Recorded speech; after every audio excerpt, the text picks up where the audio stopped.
Hello, everybody. Happy Sunday. Hope the weekend has been going well. You see what is here. It is time for everybody's favorite monthly segment, History by Mail. And I think this is the fourth and final of the American expansion series, but let us get into it because these are just always fun. Let's see. What do we have here? Petition against annexation to His Excellency William McKinley, President in the Senate of the United States. Greetings, whereas the annexation of Hawaiian Islands. Okay, I was going to say what I did not know what language that was, so that would be Hawaiian. Shout out a surfer. So the annexation of Hawaii. Okay, interesting. This is not the direction I thought the last one would go. So this is all the signees of the petition against annexing what at that point was the Kingdom of Hawaii, became the state of Hawaii in, I think, sometime in 1959. Let's see, I apologize because Hawaiian names are extremely difficult. Kalani, I would think, of Hawaii, named heir apparent on the 10th day of April, 1877, and proclaimed Queen of the Hawaiian Islands on the 29th of January, 1891, earnestly and respectfully, I would think. Do hereby earnestly and respectfully, there's a little arrow, protest against the assertion of ownership by the United States of America of the so-called Hawaiian Crown lands amounting to about 1 million acres in which are my property. And I especially protest against such assertion of ownership as a taking of property without due process of law and without just or other compensation. Therefore, supplementing my protest of June 17th, 1897, I call upon the President and the National Legislature and the people of the United States to do justice in this matter and restore to me this property, the enjoyment of which is being withheld from me by your government under what must be a misapprehension of my right and title. Done at Washington, District of Columbia, United States, this 19th day of December in the year 1898. Okay. Now, this is going to be interesting because, in all honesty, I mean, we covered Seward's Folly and the purchasing of Alaska from Russia. I knew that we had annexed Hawaii, but I did not know the details of it. So this is going to be quite interesting, and bear with me because I can already feel the voice starting to go, so we might be taking a little break here and there. So this is the petition of Queen Liliuokalani of Hawaii against annexation. I just read that because it was typewritten. Encloses the page, encloses the letter dated 5 months. Also enclosed is a letter dated 5 months after. Oh, okay. Protesting that, so it was on the backside. From Kingdom to Republic. The Hawaiian Islands were originally governed individually by warring chiefs or kings under the kapu system, the traditional Hawaiian code of conduct, which regulated religion, politics, and lifestyle. In 1810, the islands were unified under King Kamehameha. I believe that would be it, but probably a lot smoother. Caucasians arrived on the islands in 1778 with Captain James Cook, and by 1820, Christian missionaries and American planters and traders lived on the islands and changed the culture, as is what happens when anybody goes anywhere. They're going to bring their own culture, and it's going to be a change. It's going to be a blend. European and American notions of government were introduced, leading first to a constitutional monarchy and then to an elected government.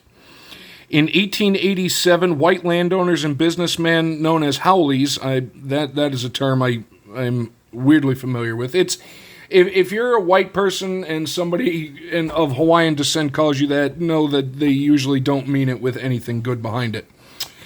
Forced King David Kalakaua to sign a constitution. The document became known as the Bayonet Constitution due to the use of coercion. Oh, interesting. It transferred most of the king's power to an elected legislator and imposed voting restrictions on native Hawaiians.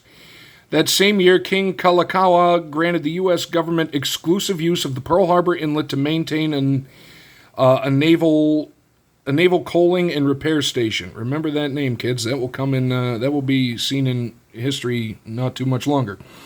Kalakaua was succeeded by his sister Liliuokalani, and the first and only Queen of Hawaii in 1891. I did not know that. I thought there was another. 2 years later, she introduced a new constitution restoring power to the monarchy and rights to native Hawaiians. In response, a powerful group of haoles threatened to overthrow the monarchy and create a new government that favored American annexation. Queen Liliuokalani was forced to surrender, and the Republic of Hawaii was established, run by President Sanford B. Dole. Though President Benjamin Harrison had signed a treaty of annexation with this new government in February of 1893, less than 3 weeks later, anti-imperialist Grover Cleveland became president and withdrew the treaty before the Senate could ratify it. All right, now we're getting spicy. President Cleveland appointed Georgia Congressman James Blunt to investigate the overthrow of Queen Liliuokalani. Blunt ruled the queen had been overthrown illegally. Ironically, Blunt took the side of the native Hawaiians because of his white supremacist beliefs and opposed annexation as it would add new non-white citizens to the U.S. population. Boy, that is ironic. Still, Sanford Dole refused to turn over power, and his provisional government was eventually recognized by the U.S. in 1894. Sanford served as president of the Republic of Hawaii for 4 years and was the first territorial governor of Hawaii for 3 years. Queen Liliuokalani never regained her throne. In January of 1895, protesters organized an armed revolt which was quashed by rebel forces. The Hawaiian Patriotic Leagues for Men and Women organized mass protest rallies against the Republic of Hawaii. Liliuokalani, and a group of her supporters were arrested by the new government and charged with treason for their involvement in an attempted insurrection. After serving several months of house arrest, on January 24, 1895, she formally abdicated her throne in exchange for the pardon of her compatriots. Upon her release, Queen Liliuokalani, I really hope I'm pronouncing that name right, by the way, traveled to the U.S. where she sought political support for her cause. 1 second, going to pause and grab a drink real quick. And now we continue. The petition against annexation. On June 16, 1897, President William McKinley submitted the Treaty of Annexation to the U.S. Senate for ratification. Between September 11th and October 2nd, the Hawaiian Patriotic Leagues organized public meetings on each of the 5 main Hawaiian islands to collect signatures for a petition against annexation, which is what we saw earlier. The petition, written in English and Hawaiian, which is the language I knew wasn't English but couldn't identify right away, was meant to sway Congress against annexation by demonstrating how unpopular it was amongst the natives. The petition received 21,269 signatures from native and mixed-blood Hawaiians, roughly 55% of the non-white population. The petition was delivered to the U.S. Senate by 4 Hawaiian delegates and Queen Liliuokalani. They met with the chairman of the Senate Foreign Relations Committee, George Hoare, Secretary of State John Sherman, and many other senators. Their lobbying efforts were effective, and the annexation treaty was defeated in the Senate. Interesting. I was going to say, yeah, because 1897, the U.S. didn't make it a state until 1959. Annexation. With both President McKinley and Hawaii's provisional government supportive of the annexation, the issue quickly arose again, especially during the Spanish-American War. Proponents of annexation argued Hawaii was strategically necessary as a mid-Pacific fueling station and naval base to support military action against Spain in the Philippines. I was going to say, why in the Pacific, but forgot about the Philippines. On July 4th, 1898, during the 10-week Spanish-American War, a joint resolution to annex Hawaii passed Congress. 3 days later, Hawaii became a U.S. territory, and the U.S. government assumed $4 million of Hawaiian debt. In the enclosed letter to the U.S. House of Representatives, Queen Liliuokalani protests America's assertion of ownership, of 1 million acres of Hawaiian Crown Islands and calls upon the President and the national legislature of the people of the United States to do justice in this matter to restore her this property. American expansionism. After the annexation of Hawaii in July 1898, America obtained territories from Spain at the conclusion of the Spanish-American War that same year. The Treaty of Paris gave the U.S. temporary control of Cuba, Puerto Rico, and Guam, and the Philippine Islands were purchased from Spain for $20 million. I did not know that. The annexation of Hawaii also initiated the search for a shipping shortcut between the Pacific and Atlantic coasts, which would eventually become the Panama Canal. Well, a lot of stuff came right from that. There were strong voices on both sides of the expansionism debate. Anti-imperialists, led by Nebraska Congressman William Jennings Bryan, a big name in history, were also supported by Andrew Carnegie and Mark Twain. Interesting.